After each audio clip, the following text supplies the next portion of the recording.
This is a fun and exciting episode. If you enjoy it half as much as I did making it, you're going to love it. Eclipses. They're such a fun and interesting phenomenon to observe. In this episode, we're going to learn about the different types of eclipses and how to see them. We'll give you the information that you need to know about the upcoming annular eclipse on October 14th that is visible in parts of North, Central, and South America. And we'll even go over a way to make a solar projector that you can safely view the eclipse for free. We also have some excellent interviews coming up, so stay tuned for those. And of course, each month, we let you know what you can see in the clear skies at night. So always look for new episodes of the Astro Guy podcast.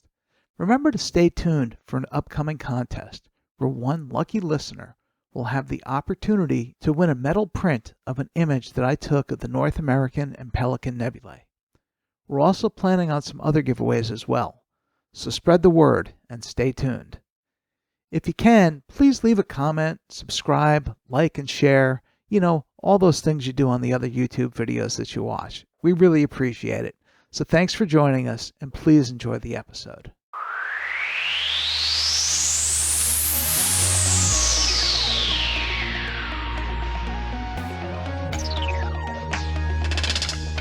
Welcome to the Astro Guy podcast. I'm not an expert. I'm an amateur like you. I'm here to learn and here to teach. So let's enjoy the ride together. Carpe Noctem. Seize the night.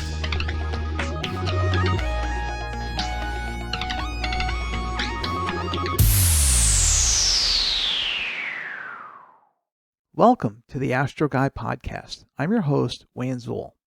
So, since you've read the title of the episode, you know that this is about the upcoming annular eclipse. But what is an annular eclipse? What's an eclipse at all? Well, there are two basic types of eclipses, lunar and solar. And those are broken down into subtypes as well, but let's look at the basics. Lunar eclipses occur when the Earth is between the moon and the sun, and the moon passes through the Earth's shadow. Lunar eclipses are totally safe to watch. They don't require any special equipment and can be observed with or without any optical aid. They're fun to watch in a telescope or binoculars and just as nice with the naked eye. Now, solar eclipses occur when the moon passes in front of the sun as seen from an observer on Earth. We'll talk about the safety of observing solar eclipses in a few minutes. Eclipses can be total. This is where the entire sun is covered by the moon, as in a total solar eclipse. During a total lunar eclipse, the moon passes through the inner shadow of the Earth. Now let's dive into lunar eclipses first. Lunar eclipses can be partial or total, and can also be penumbral. During a lunar eclipse, which only happens when the moon is full, the moon passes through the Earth's shadow. When the bright sun casts a shadow of the Earth, there are two different shadows, the inner darker umbra, which is a cone that actually extends beyond the orbit of the moon, and the penumbra, which is wider and fainter than the umbra. Now, if you're watching this on YouTube, this diagram shows the shadows cast by the Earth. So lunar eclipses are only possible during the full moon. But why don't they happen every month? Why are they only occasionally? Well, the reasoning is simply because the moon's orbit is tilted by about 5 degrees from the Earth's orbit around the sun. Because of this, lunar eclipses only occur 1 or 2 times a year, and some years the geometry just doesn't work and there are no total lunar eclipses. Now you're getting a hint as to why these are special events. They're rare. During a total lunar eclipse, the moon will darken as it glides through the umbra, and once covered by the umbra completely, the moon can turn anywhere from a pale red to a very dark brown color. The color of the eclipse is often determined by pollutants in the Earth's atmosphere. For example, when Mount Pinatubo erupted in 1991, it ejected so much dust into the atmosphere that a lunar eclipse that occurred after the eruption saw the moon nearly disappear as the shadow was very dark. In November of 2022, the lunar eclipse was a deep reddish color, which is much more common. When the moon passes through the outer portion of the Earth's shadow, the penumbra, The dimming is barely noticeable to the naked eye. Penumbral eclipses are not very exciting to watch. The great thing about lunar eclipses is that anyone that has the moon visible in the sky during a lunar eclipse can watch it. You don't really need to be on a narrow swath of Earth to see it, as the Earth is the cause of the shadow on the moon. It's also a basic proof observed by ancients that the Earth is a sphere, as the shadow appears the same from anywhere that the eclipse can be observed. Lunar eclipses are beautiful, and when they're visible where you are, you should definitely try to see them. Lunar eclipses are completely safe to watch, as you're just looking at the moon. Now, solar eclipses can be a bit more complicated and more dramatic, as they occur when the moon partially or totally blocks the sun from view. In fact, during a solar eclipse, if you're in the path of totality, you're literally beneath the shadow of the moon as it falls on the Earth. Because the sun is the object being blocked, safety in observing any solar eclipse must be observed. We'll talk about that in a few minutes. Now, a partial solar eclipse can be a part of a total eclipse, or it can be by itself. This occurs when you're off the center line of a total eclipse, or the geometry is just not right for a total eclipse to occur.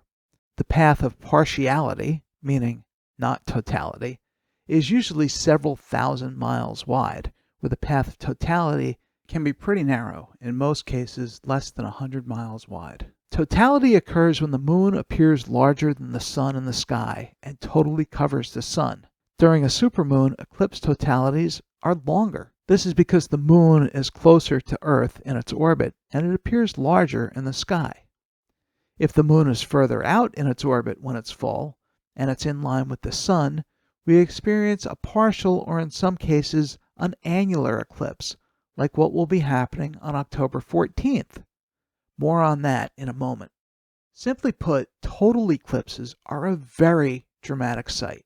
If you're in the path of totality, the sun will be completely covered by the moon. Darkness will occur even in the middle of the day, and the horizon will appear much like they do during a sunset, glowing all around. Also, the solar corona, or the outer atmosphere of the sun, becomes visible. Normally, it's too faint to be seen, which is one of the reasons that total solar eclipses are so interesting. But unless you were to know that a solar eclipse is happening, it's very hard to tell until the deepest parts of the eclipse. I took pictures of a sunrise partial eclipse a few years ago at Sandy Hook at the Jersey Shore. In the picture, you can see the partially eclipsed sun rising out of the ocean, while in the foreground you see the silhouettes of several people walking to the water's edge, completely oblivious to what's taking place in front of them. Now, I can't stress this enough. Never, never, ever look directly at the sun with your naked eyes or through any camera, telescope, or binoculars, unless you're using a filter specifically designed for looking at the sun. There are several types of solar filters available on the market, but make sure that whatever you use is designed for solar observations, as you're risking your vision if it's not. You can literally blind yourself in a fraction of a second looking at the sun with any optical aid. Galileo found this out the hard way. So in this case, don't be like Galileo. There are several ways to safely observe the sun with and without optical aids, and we'll go over those shortly. For instance, the only time that you can safely look at the sun is during totality during a total solar eclipse. Only then is it safe to see what an old friend once referred to as a hole in the sky. You can see the corona, which is the outer atmosphere of the sun, looking like streamers emanating from the hole where the sun was just moments earlier. During totality, the temperature usually drops. Planets and a few bright stars will become visible. You should notice the crickets come out, and many animals will just lie down thinking it's night. And for 360 degrees, the horizon looks like a beautiful sunset. During the deeper partial phases, you'll notice that the light appears thin. That's the only way that I can describe it. The spectacle of totality is really something that needs to be experienced. It's a life-changing event. Anyhow, solar eclipses can be total when the sun is completely covered by the moon for anywhere from a fraction of a second up to a duration of about 7 minutes, depending on the moon's distance and the observer's distance from the center line of the eclipse. If you're outside the path of totality, you can still observe a partial solar eclipse, where the sun is never fully covered by the moon. Another term that you'll hear about eclipses are the different contacts, first through fourth contact. First contact is when the moon's edge appears just to touch the edge of the sun. Second contact occurs when the moon's edge is completely covering the sun during a total eclipse, or when the moon is completely surrounded by the sun during an annular eclipse. Third contact is often noted by the occurrence of Baily's beads. This is where sunlight begins to peek through the mountains and craters on the moon's edge. This is when you put your eye protection back on. The next thing that will occur is the diamond ring, where the sun is now beyond the edge of the moon, creating the illusion of a diamond ring in the sky. Fourth contact is when the moon's edge has completely left the edge of the sun, signaling the end of the eclipse. This October 14th, there will be an annular eclipse that will be visible across a swath of the U.S. from Texas to Oregon. Weather permitting, all of the continental U.S. and most of Canada will be able to experience a partial solar eclipse, ranging from about 10% coverage all the way up to annularity. You can find the exact times of first through fourth contact at several different websites. GreatAmericanEclipse.com has detailed maps and lots of great explanations of eclipses. NASA has excellent information and maps. TimeAndDate.com also has amazing animations and everything eclipse, as well as the times and depth of the eclipse for many cities in every state, making it really easy to get pretty accurate information for where you're planning to observe the eclipse. Another website that's important to mention is preventblindness.org. They have great eclipse information, and they also provide excellent information about protecting your vision when observing a solar eclipse.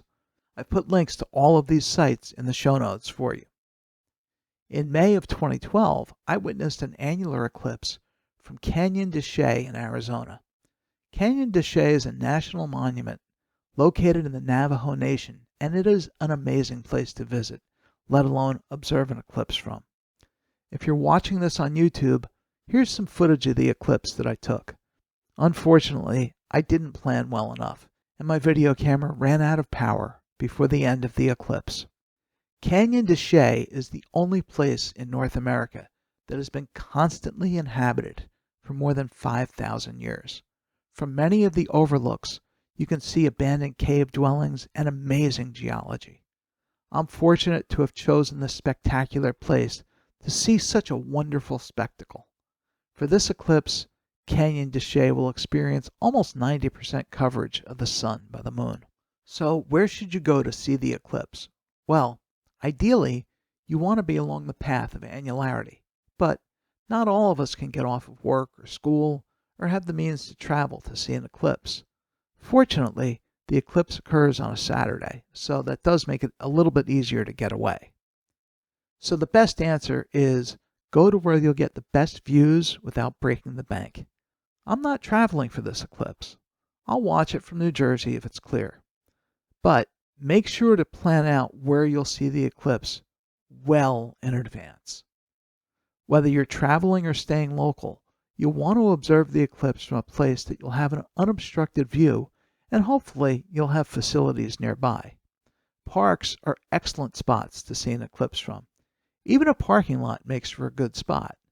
So what should you bring with you? Well, for starters, eclipse glasses. You can purchase them online. They're not expensive. Just make sure that you're getting them from a reputable company. You can also visit a local astronomy club, as they may be selling or even giving away eclipse glasses. Bring a chair with you to make your time more comfortable, and having an internet connection will be useful for getting exact timings for first through fourth contacts. Bring coffee or water. Staying hydrated is important. You might even want to bring a snack. Obviously, you'll want to dress comfortably, and it might be buggy, so having some bug spray is a good idea. Now, unless you have a front-mounted solar filter for a telescope or binoculars, or a hydrogen alpha telescope, don't bring any telescopes or binoculars with you. If you have a camera and a tripod, you can try testing imaging the sun at very short exposures. I'm talking start with the shortest exposure your camera can take. Also, stop your lens way down, set the ISO to the lowest setting. That will probably give you the best results, but play around. If you can, buy a Mylar solar filter for your camera lens. That will provide you with beautiful images, and you can purchase a solar filter for less than $100, but make sure that it completely covers the lens and stays securely in place. Now, the safest way to see the partial phases of any solar eclipse is to look at the ground. I know, it seems counterintuitive, but leaves, bushes, and even your fingers can create pinholes that will project the sun on the ground as it would look in a solar telescope. Now, you won't see the same details with this method, but the shape is obvious. You can build a very simple pinhole projector with a couple of pieces of construction paper. I like to use cardboard, like an empty cereal box, for example, or a manila folder. Open the box at the seams so it's one big sheet. Then take some aluminum foil, say a piece about 3 inches square, and tape the edges of it onto the middle of the cardboard. Now, take a safety pin and puncture a small hole through the foil and then through the cardboard. Carefully remove the pin so you don't tear the foil. Now, take the cardboard with the foil side facing the sun and project the image onto a sheet of cardboard or paper. Moving the paper further away makes the sun appear larger, but dimmer. Move it closer and the sun gets smaller and brighter. Find a happy medium and you can watch and even photograph the projected image. If the hole is smooth enough, you should see sunspots if they're not covered by the moon. This method is easy, cheap, and provides great, safe views of the sun. So remember, mark your calendars for October 14th. Plan in advance, read up on the timing for your location, get your eclipse glasses, and make a pinhole projector. Be safe and enjoy the spectacle of the upcoming annular eclipse. Well, that's all for this episode. Thank you so much for tuning in, and I hope that you found our time together to be fun and helpful. If you have questions or episode suggestions, please email us at astroguypodcast@gmail.com or leave us a text or a voicemail at 973-404-0380. If you're not already a member, please join the Astro Guy podcast group on Facebook. You'll find other members, videos, blogs, and other useful information there for your enjoyment. You can also visit our YouTube channel, the Astro Guy Podcast, for past episodes and other surprises. Please subscribe. Please consider leaving us a review on your podcast platform. It really helps us to get new listeners. Thank you again for listening, and may your skies be clear. As always, Carpe Noctem, seize the night.